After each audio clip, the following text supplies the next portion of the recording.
What's going on, Diesel World Reaction? This your boy Juan Diesel, and I'm back with another video.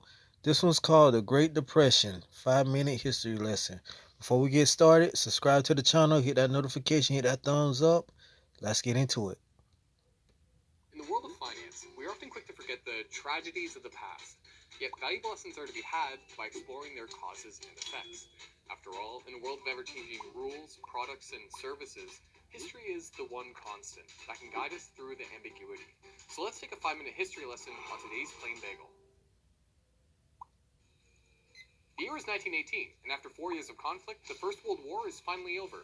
America has emerged as one of the victors and is about to enter a period of economic prosperity and cultural change known as the Roaring Twenties.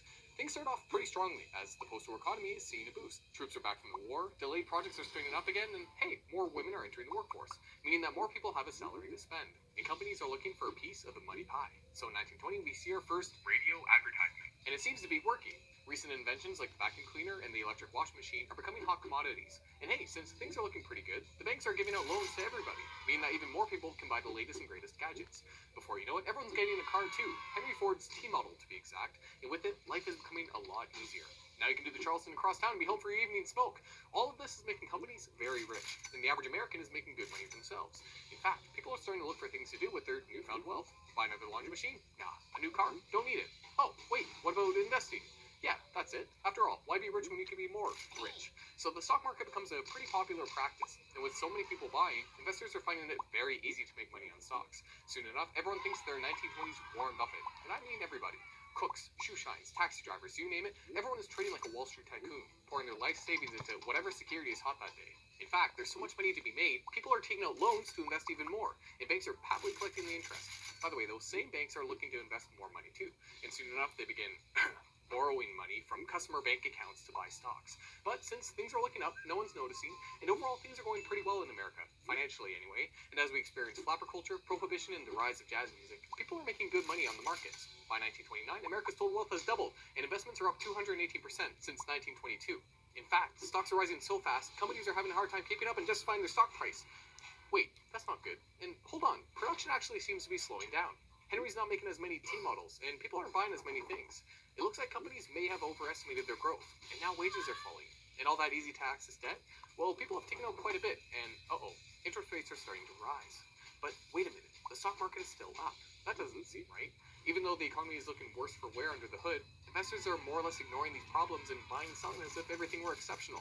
Sure, we see a few shakeups and close calls, but things are still largely positive, and people are still gambling on the markets. But over time, the voice of reason is getting louder, and investor uncertainty is increasing, which brings us to October 24th, 1929.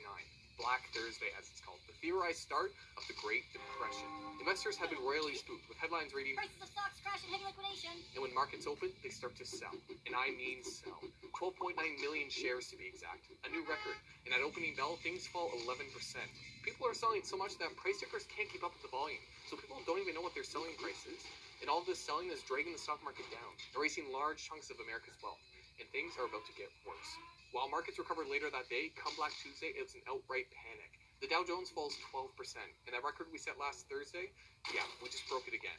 The markets lose $14 billion in one day. Some shares are now worthless, people have lost their life savings, and Americans who borrow to invest are absolutely crushed. And so, friends, here we are. The Great Depression, the worst economic downturn in the history of the industrialized world. The Dow Jones falls for another 3 years after this, losing 90% of its value from its high in 1929. Many lose their jobs as companies shut down, and it's not just investors that are hit. Remember that money the banks borrowed? Well, a bunch of it is lost in the markets too. And people are only getting back 10 cents for every dollar they had in their account. Sorry. Banks across the country shut down, and unemployment reaches its highest level in U.S. history, 24.9%. By this point, breadlines, soup kitchens, and homelessness are common sights. Whether you invested, borrowed money, or even just held money in a bank account, the Depression found a way to hurt you financially. Times would be tough throughout the 1930s, and fiscal intervention from Franklin D. Roosevelt would do little to boost activity.